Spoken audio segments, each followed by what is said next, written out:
घाटी में शांति व्यवस्था बनाए रखने के लिए तैनात सुरक्षा बलों को निशाना बनाने की साजिश एक बार फिर सामने आई है। दक्षिण कश्मीर के अनंतनाग स्थित लाल चौक पर माहौल उस समय अचानक दहशत ज़दा हो गया जब गश्त पर तैनात पुलिस कर्मियों पर अचानक गोलियां चला दी गई। कोकेर नाग रोड के पास हुई इस अचानक गोलीबारी से आसपास के लोगों में हड़कंप मचा। हमले के दौरान वहां मुस्तैदी से अपनी जिम्मेदारी निभा रहे हेड कांस्टेबल आशिक हुसैन कुरैशी सीधे आतंकियों की गोली का शिकार बन गए। बेहद करीब से चलाई गई इन गोलियों के कारण वे मौके पर ही खून से लथपथ होकर गिर पड़े। सुरक्षा में लगे अन्य जवानों ने स्थिति संभालने की कोशिश की, लेकिन हमलावर इस अचानक हुए हमले का फायदा उठाकर भागने में कामयाब रहे। घटनास्थल पर मौजूद साथी कर्मचारियों और स्थानीय निवासियों ने बिना वक्त गंवाए घायल जवान को सहारा दिया, तुरंत पास के जीएमसी अनंतनाग अस्पताल पहुंचाया। इस अप्रत्याशित हमले ने एक बार फिर ये साबित कर दिया है कि किस तरह सुरक्षा बल लगातार अपनी जान जोखिम में डालकर आम जनता और इलाके की सुरक्षा में मुस्तैद रहते हैं। अस्पताल पहुंचते ही डॉक्टरों की विशेष टीम ने घायल जवान की जान बचाने के लिए हर संभव चिकित्सकीय प्रयास शुरू किए। अस्पताल परिसर में तनाव का माहौल बन गया था और हर कोई जवान के सकुशल होने की प्रार्थना कर रहा था। डॉक्टरों ने उन्हें बचाने के लिए अपनी पूरी ताकत लगा दी, लेकिन गंभीर चोटें लगने के कारण अत्यधिक खून बह चुका था।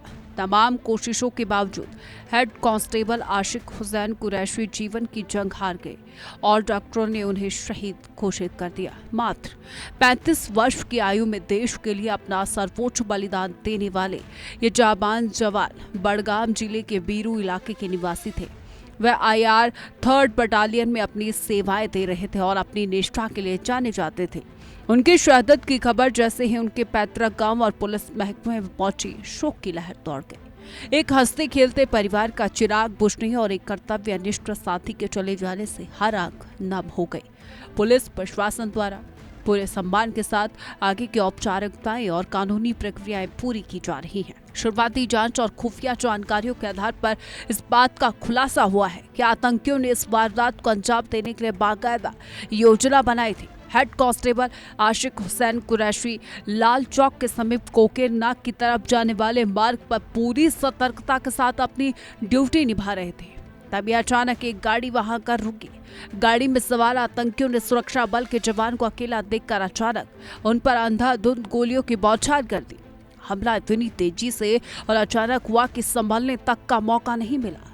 वारदात को अंजाम देते ही आतंकी उसी वाहन से तेजी से फरार हो गए, जिससे साफ जाहिर होता है कि वे इलाके से भली भांति वाकिफ भी थे और इसी कायरतापूर्ण वारदात ने एक बार फिर आतंकियों की घटिया मानसिकता को उजागर किया, जो निहत्थे या ड्यूटी पर तैनात जवानों को अचानक निशाना बनाकर इलाके का माहौल बिगाड़ने की कोशिश करते हैं।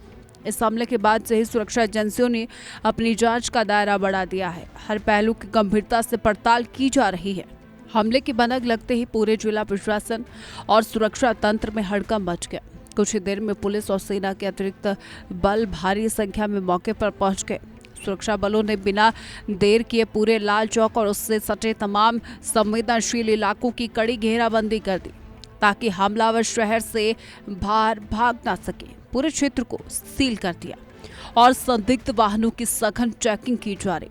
आतंकियों की धरपकड़ के लिए बड़े पैमाने पर संयुक्त सर्च ऑपरेशन चलाया जा रहा है। हर गली, नुक्कड़ और संभावित ठिकानों पर सुरक्षा बलों की टीमें मुस्तैदी से तलाशी अभियान चला रही है।